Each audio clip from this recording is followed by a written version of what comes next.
भाई वीडियो थोड़ी सी बोरिंग लगेगी आपको, लेकिन इस वीडियो में जो कंटेंट मिलेगा बहुत ज़रूरी है आप लोगों के लिए। ध्यान से सुनना, ध्यान से पूरी वीडियो देखना। Yo what's up guys, welcome to a new blog. Blog तो नहीं, खैर भाई एक इन्फॉर्मेटिव वीडियो है। अभी मेरे को हो गए इधर ट्रियर में आए पूरा 1 महीना। सो मैंने कुछ चीज़ों की लिस्ट बनाई है कि आप लोगों को बता दूं, जो भी आने वाले हैं, आने की सोच रहे हैं ट्रियर यूनिवर्सिटी में या होशुले ट्रियर में मास्टर्स के लिए या बैचलर्स के लिए, उन लोगों के लिए एक हेल्प हो जाएगी थोड़ी सी। सबसे पहले मैं अपने बारे में बता देता हूँ। मेरा नाम है आयुष, मैं हूँ उत्तर प्रदेश से, इंडिया से। और भाई मैं आया हूँ अभी अपनी मास्टर्स इन डेटा साइंस के लिए। मेरा पहला सेमेस्टर चल रहा है यहाँ पे। मैं आया था 1 अप्रैल को, अप्रैल फूल्स डे पे यहाँ पे लैंड हुए थे। बाकी आज हो चुकी है 28 मई, 28 अप्रैल, और ऑलमोस्ट 1 महीना हो चुका है। और जो जो चीज़ें मैंने अभी तक फेस करी है उनके बारे में आपको बताने जा रहा हूँ। और भाई अभी बात करते हैं इनिशियल डेज़ की, मेरे शुरुआती दिन यहाँ पे कैसे रहे। तो 1 तारीख में रात तक मैं फ्रैंकफर्ट से यहाँ आया था ट्रियर में। दूसरे दिन ठीक था, तीसरे दिन से भाई मेरे को पेट में दर्द होना शुरू हो गया। चौथे दिन, 5वें दिन, 2 दिन तक मैंने झेला। उसके बाद जब नहीं हुआ तो मैंने इमरजेंसी सर्विसेज, क्योंकि उस दिन फिर संडे आ गया था, इमरजेंसी सर्विसेज जाके जैसे तैसे दवाइयाँ लेके आया। तो मेरे को स्टमक इन्फेक्शन डायग्नोज हुआ था। तो मेरे इनिशियली 3-4 दिन उसमें चले गए। उसके बाद मेरे को 2 दिन में ठीक रहा, फिर मेरे को फीवर हो गया, 2 दिन में बुखार में था। उसके बाद भाई होम सिकनेस वगैरह वो सब चीज़ें तो खैर चलती रहती हैं, रेगुलर पार्ट है। अगला पॉइंट हमारा आता है कि भाई जगह कैसी है, शहर कैसा है। वैसे तो देखो यहाँ पे गांव होते नहीं, हर जगह सिटी ही बोलते हैं एक तरीके से। लेकिन भाई ये काफ़ी छोटा शहर है। जो लोग मेरे को पहले से फॉलो कर रहे हैं तो अवतार करके भाई अपना भाई है, वो बर्लिन साइड है, मागडेबर्ग में। एक आदित्य सैनी है, वो म्यूनिक के पास में, इंग्लोस्टैट कुछ ऐसी सी जगह का नाम है। वो भी बढ़िया जगह है भाई, बड़ी सिटीज़ के पास में। यहाँ पे सबसे पास है लग्जमबर्ग, लेकिन आप वहाँ पे रह नहीं सकते क्योंकि ऐसा अलाउड नहीं है। आपका जर्मनी का वीज़ा है तो आपको यहीं रहना पड़ेगा। हालांकि आप वहाँ पे काम कर सकते हो, पार्ट टाइम कर सकते हो, लेकिन उसके रूल्स एंड रेगुलेशन फिर से अलग है। इसी के साथ आता है भाई अपना अगला नेक्स्ट सबसे बड़ा पॉइंट, जो है एकोमोडेशन का। भाई आते ही घर ढूंढना शुरू किया था। हालांकि गलती मैंने ये करी, पहले घर नहीं ढूंढा इंडिया में रह के, आई रिग्रेट डैट। लेकिन यहाँ पे आके भी 1 महीना हो चुका है, एक्टिवली घर ढूंढ रहा हूँ। एप्लीकेशन डाल दी होंगी, ईमेल कर दी होंगी 100 से ज़्यादा बंदों को। घर देख के आया हूँ कम से कम 30 से 40। अभी सीन क्या है, मेरे को मिले थे 2 घर अब तक। पहला था एक स्टूडियो अपार्टमेंट। उसमें क्या सीन होता है स्टूडियो में कि आपका एक रूम होता है, लिविंग रूम बेडरूम सेम होता है, और वॉशरूम अलग हो गया, किचन भी उसी में इंक्लूडेड होगी। तो एक बड़े से घर में आपकी सारी चीज़ें होगी। उसका रेंट मेरे को पड़ रहा था भाई 500 यूरो। और हालांकि यहाँ पे जो एवरेज रेंट है वो 400 से 420 इतना है, मैक्सिमम 450 चला जाता है। तो 500 देना उसके लिए वर्थ इट नहीं था। और सिटी सेंटर से भी दूर था, तो सेंस ही नहीं बनता है दूर भी लेके और 500 यूरो भी दो। भाई 900 यूरो में सारा कुछ बजट मैनेज करना अपना। देन इसके बाद अगला पॉइंट आता है अपना, जब मैं दूसरा घर देखने आया, अभी मेरे को परसों ही उसका कॉन्ट्रैक्ट आया था घर का। बट उसके कॉन्ट्रैक्ट में काफ़ी चीज़ें ऐसी थी जो लाइक थोड़ी डाउटफुल थी। उस वजह से मैंने वो घर लिया नहीं, और वो उन चीज़ों को हटाने के लिए मान नहीं रहा था। जैसे कि भाई एक बंदे से डैमेज हुई तो सबको पे करना पड़ेगा मिलके, ऐसी ऐसी चीज़ें थी। जो आपका हाउस का डिपॉजिट होता है वो इंटरेस्ट एक बैंक अकाउंट में रखना होता है जिसमें उसको इंटरेस्ट मिले, लेकिन वो इंटरेस्ट ही दे रहा था 0.1%। पहले इंटरेस्ट नहीं दे रहा था। जब मैंने ये पॉइंट आउट किया तो उसने बोला कि ठीक है 0.1% पर एनम दे दूंगा। तो मैं ऐसे तो बढ़िया भाई ना ही दे, 0.1% में होना क्या है। और भाई सिटी छोटी है, एकोमोडेशन क्राइसिस हो गया। उसके बाद आती है कि भाई छोटी शहर है, बड़े शहरों से थोड़ा दूर है, तो भाई अपॉर्चुनिटीज़ भी काफ़ी कम है। आईटी फील्ड में यहाँ इतनी जॉब है नहीं कि आप यहाँ पे पढ़ के यहाँ पे जॉब करोगे, एज अ वर्क स्टूडेंट इतना काम कर लोगे। है लेकिन बहुत लिमिटेड है, बहुत कम है। पार्ट टाइम जॉब्स वो भी बहुत कम है। अभी तो हम समर सैम में आए हैं, लाइक ठीक है, बहुत समर सैम में बहुत कम बच्चे आए हैं। जो विंटर सैम में आएंगे भाई उनको ये चीज़ें काफ़ी ज़्यादा फेस करनी पड़ेगी। तो चलो सबसे पहली चीज़ के बारे में बात करते हैं, वो है कि भाई ये कोर्स है कैसा, मास्टर्स इन डेटा साइंस। 1 महीना भाई क्लास अपन लगा चुके हैं, मतलब पूरी नहीं लगाई लेकिन ऑलमोस्ट हर सब्जेक्ट की 3-3 4-4 क्लास से लगा चुका हूँ। सो पूरा कोर्स भाई मैथमेटिक्स हैवी है, रिसर्च फोकस्ड है, प्रैक्टिकली इतना ऑप्टिमाइज नहीं है कि आप जॉब वगैरह इससे देख लो। That is what I feel और that is what a few of my friends feel, उनको भी भाई यही लगता है।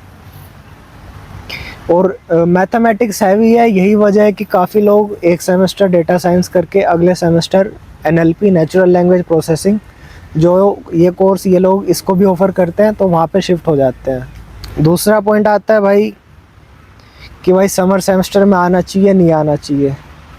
इनकी लाइक ट्रियर यूनिवर्सिटी की वेबसाइट पे मेंशन्ड है थी, एक ही लाइन है, the course is not fully optimised for summer semester, बस ये लाइन लिखी है। लेकिन जब हमारा ओरिएंटेशन इधर शुरू हुआ तो भाई हमें पता लगा कि जैसे विंटर सेम से ही कोर्स स्टार्ट होता है, winter same, summer same, winter, summer, ऐसे।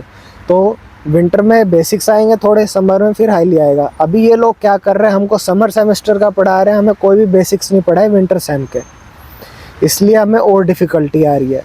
समर सेम का दूसरा पॉइंट ये है कि भाई सेमेस्टर बहुत ही छोटा होता है। अप्रैल में क्लासेस शुरू हुई हमारी 11-12 अप्रैल से समथिंग ऐसे ही टाइम पे, इनिशियल एक हफ़्ता है ओरिएंटेशन डे शुरू थे।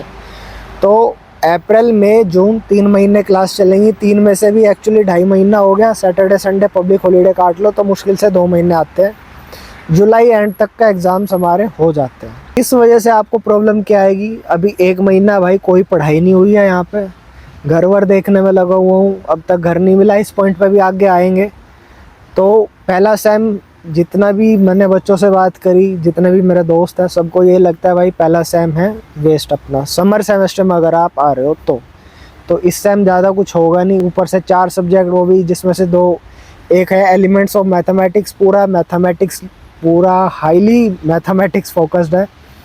सो उसकी हमको जो पहली असाइनमेंट मिली थी वो मैं अभी स्क्रीन पे लगा दूंगा, एक बार पॉज करके देख लेना। अगर आप लगता है कि हाँ आपको ये चीज़ें समझ आ रही हैं तो आप डेफिनेटली सोच सकते हो आने का। और अगर लग रहा है कि नहीं भाई ये तो सर के ऊपर से गया, कुछ नहीं समझ आया, तो भाई एक बार अपने डिसीजन पे दोबारा से विचार कर लेना, अपना डिसीजन रीथिंक कर लेना। एकोमोडेशन के रिगार्डिंग बात करें कि भाई इतनी कमी क्यों है, तो सबसे मेन चीज़ जो मैं हमारे इंटरनेशनल ऑफिस है वहाँ पे भी गया था कि भाई मेरे पास एकोमोडेशन नहीं मिल रहा, मेरे को एकोमोडेशन नहीं मिल रहा, 1 महीना हो गया है, कोई लीड नहीं है, कोई दे भी नहीं रहा, कुछ रिप्लाई भी नहीं आता लोगों का। सो यहाँ पे क्या सीन है, जैसे बड़ी बड़ी बिल्डिंग्स हो जाती हैं, कंपनीज़ के अंडर में होती हैं, तो वो सारा उनका मैनेज करती हैं कि भाई किसको देना है किसको नहीं देना। सो उनके पास गए तो एक रूम के लिए, एक अपार्टमेंट के लिए 20-20 जने ऐसे आ रखे हैं देखने के लिए। तो उन्होंने बोला, मतलब उन्होंने क्या, सब यही बोलते हैं कि आप ये फॉर्म फिल आउट कर दो, जैसे ही हमारा मतलब हमको लगेगा कि हाँ देना है तो हम आपको रिप्लाई बैक कर देंगे कि भाई हमने आपको ये दे दिया अपार्टमेंट। वहाँ से 3 जगह जा चुका हूँ, तीनों में से किसी का रिप्लाई नहीं आया। कम से कम उनके पास, तीनों के पास मिला के 20-25 अपार्टमेंट्स तो होंगे, वहाँ से कोई रिप्लाई नहीं आया। कॉलेज की भाई जो स्टूडेंट डॉर्मेटरीज थी वहाँ पे अभी मेरे को 1 साल की मिनिमम वेटिंग आई हुई है, और बल्कि मैंने आने से भी 1-1.5 महीना पहले अप्लाई किया हुआ था। अप्रैल में अप्रैल में आया हूँ, तो मैंने फेब या मार्च में अप्लाई कर दिया था स्टूडेंट डॉर्मेटरीज़ के लिए। वहाँ पे मैंने फिर कॉलेज में जाके पूछा कि भाई क्या सीन है, तो बोल रहे हैं कि एटलीस्ट आपको 1 साल की वेटिंग है वहाँ पे। अनदर थिंग इज़ कि इनकी जो स्टूडेंट डॉर्मेटरीज़ हैं उसमें से 1-2 बिल्डिंग्स का कॉन्ट्रैक्ट पूरा हो चुका है, तो वो लाइक कंपनी ने खाली करा दी कि आप वहाँ पे नहीं रह सकते। इसके अलावा भाई मैंने इंटरनेशनल ऑफिस और क्या बोलते हैं एकोमोडेशन जो इंचार्ज होता है उनको भी मेल करी है कि भाई मेरे पास 4-5 दिन रह गए हैं, इस टॉपिक पे भी आऊँगा कि भाई मेरे पास इतने कम दिन रह गए हैं मेरे होटल के, सबलेट के जो भी है, और भाई मेरे को घर नहीं मिल रहा। अगर नहीं मिल रहा तो भाई मेरे को वापसी जाना पड़ेगा, क्योंकि भाई घर के बिना कुछ है ही नहीं। जब तक आपको यहाँ पे घर नहीं मिलेगा आप सिटी रजिस्ट्रेशन नहीं करा सकते। सिटी रजिस्ट्रेशन नहीं होगा तो आपको टैक्स आईडी, बैंक अकाउंट कुछ नहीं खुलेगा, उसके बिना आप कोई पार्ट टाइम भी नहीं कर पाओगे। सो सबसे पहले ज़रूरी चीज़ है यहाँ पे आके घर लेना। और भाई जैसे कि थोड़े व्हाट्सएप ग्रुप्स हैं, टेलीग्राम ग्रुप्स हैं, उनके लिंक भी मैं डाल दूंगा, आप देख सकते हो। वहाँ पे लोग बात करते रहते हैं कि भाई एकोमोडेशन वगैरह का क्या सीन है। तो वहाँ से मेरे को एक बंदे का कॉन्टैक्ट मिला, उस बंदे ने मेरे को बताया कि भाई वो 1 महीने से यहाँ पे है, वो भी 3 अप्रैल को आया था, ऑलमोस्ट 1 महीना होने वाला है, और वो भाई तब से होटल में रह रहा है। उसके 1 महीने के 1 लाख रुपए के आसपास लगभग होटल में जा चुके हैं। उसके अलावा उसने बोला कि भाई ठीक है, डिसीजन यही है कि अगर कोई सबलेट मिलता है, सबलेट क्या होता है कि कोई बंदा इंडिया गया हुआ है तो उसकी जगह आप रह लिए, उसमें आपको कॉन्ट्रैक्ट नहीं मिलता, बस आप उस बंदे को डायरेक्ट पे करके रह सकते हो, जो कि एक तरीके से इधर इलीगल है। इसके बाद कि भाई मैं 4-5 दिन और देख रहा हूँ, अगर उसको सबलेट मिलता है तो वो और घर ढूंढेगा, नहीं सबलेट भी नहीं मिल रहा भाई, दिक्कत ये है। और अगर नहीं मिलता तो फिर इंडिया वापस, सीधा सीधा फाइनल डिसीजन ये था उसका। और अगर भाई मैं अपनी बात पे आऊँ तो मेरे को अभी आज जैसे मैंने बताया 28 अप्रैल हो चुकी है, मेरे पास 2 दिन है, 30 अप्रैल, उसके बाद मुझे सबलेट छोड़ना है। उसके बाद मेरे को भी नहीं पता कहीं मिलेगा नहीं मिलेगा, सर्च कर रहा हूँ, मिल तो नहीं रहा, खैर सबलेट भी नहीं मिल रहा। अगर नहीं मिला तो मेरे को भी कुछ ना कुछ भाई देखना पड़ेगा क्या सीन है, अगली वीडियो में अपडेट करूँगा क्या सीन बनेगा क्या नहीं बनेगा। तो वही फाइनल समरी है कि 1 महीने के एक्सपीरियंस के हिसाब से अगर मैं आपको बताऊँ तो भाई ट्राई करना थोड़ा बड़ी सिटी के पास लो। अगर छोटी सिटी भी जा रहे हो, फ़र्क यही होगा कि छोटी सिटी में रेंट थोड़ा कम होगा बड़ी सिटीज़ के मुकाबले। और भाई अगर आपको लग रहा है, जैसा देखो मुझे अभी फील हो रहा है, मैं वो बता रहा हूँ, अगर आपके पास इंडिया में एटलीस्ट इंटर्नशिप है, इनिशियली जॉब है, जो मतलब आपको बैचलर्स के बाद मिली है, 0 वर्क एक्सपीरियंस के बाद, अगर आप अभी इंटर्नशिप या जॉब कर रहे हो, आपको 30,000 भी दे रही है ना वो इंटर्नशिप, तो भाई यहाँ हो गए 2 साल में डिग्री पूरी नहीं होगी, गारंटीड चीज़ है। इन चीज़ों के ऊपर भी आगे कभी किसी वीडियो में बात करेंगे। आपको 2.5 से 3 साल मिनिमम लग जाएंगे अपनी मास्टर्स डिग्री कंप्लीट करने के लिए। 2.5 साल भी तब है आप अच्छे से पढ़ोगे, पार्ट टाइम पे इतना फोकस नहीं करोगे, अपना पढ़ाई पे ज़्यादा ध्यान दोगे।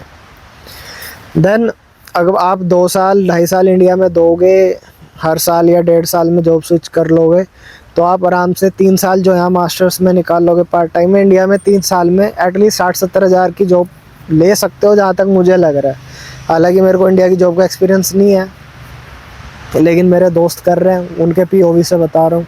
लोगों को, रिलेटिव्स क्या, सब लोगों को लगता है इंस्टाग्राम पे स्टोरीज डालता हूँ घूमने फिरने की, इधर उधर निकल गए, तो वो छोटा सा पार्ट है, उसको लोग इतना ग्लोरीफाई कर देते हैं कि भाई बढ़िया बाहर मज़े आ रहे हैं। लेकिन भाई इंडिया से कम 10 गुना ज़्यादा स्ट्रगल यहाँ पे है। खैर ये सब चीज़ें आगे किसी वीडियो में डिस्कस करेंगे। मेरा POV था कि पहले 1 महीने का एक्सपीरियंस आपको बता दूँ। आपको अगले, अगर आप विंटर सैम में आ रहे हो या फिर नेक्स्ट ईयर 2027 में समर सैम में आ रहे हो, तो भाई इन चीज़ों पे ध्यान देना, थोड़ा अपनी तरफ से कोशिश करना सोल्यूशन निकले चीज़ों का। Okay guys, then that's all. अभी यही पॉइंट्स थे मेरे पास। अगर मैं चाहता तो उन लोगों से मिलवा सकता था, लाइक जो मैंने बताया कि एक बंदा होटल में 1 महीने से रह रहा है, फिर मेरे भी कुछ दोस्त हैं। भाई एक दोस्त है मेरा, 3 साल का वर्क एक्सपीरियंस है उसको, डेटा एनालिटिक्स डेटा साइंस के फील्ड में, और वो अभी यहाँ पे जब मास्टर्स करने आया भाई उसने सीधा सीधा बता दिया कि भाई NLP में स्विच कर रहा हूँ, ये मैथमेटिक्स इतनी कहीं काम आती नहीं, क्योंकि ये रिसर्च ओरिएंटेड पर आ रहे हैं, आपको आगे चल के PhD करनी है इस चीज़ में, तो आप फिर देख सकते हो इधर आना। और majority of the college research focused ही हैं भाई। चलो guys, that was my time, see you in the next video. और कमेंट कर देना अगर कुछ और जानना है, बाकी अगली वीडियो कॉलेज रिलेटेड या कोर्स रिलेटेड क्या इन्फो चाहिए वो भी कमेंट डाउन कर देना, अगर आप लोग को लगता है कि हाँ कुछ नीड है। ठीक है, सी यू, बाय बाय।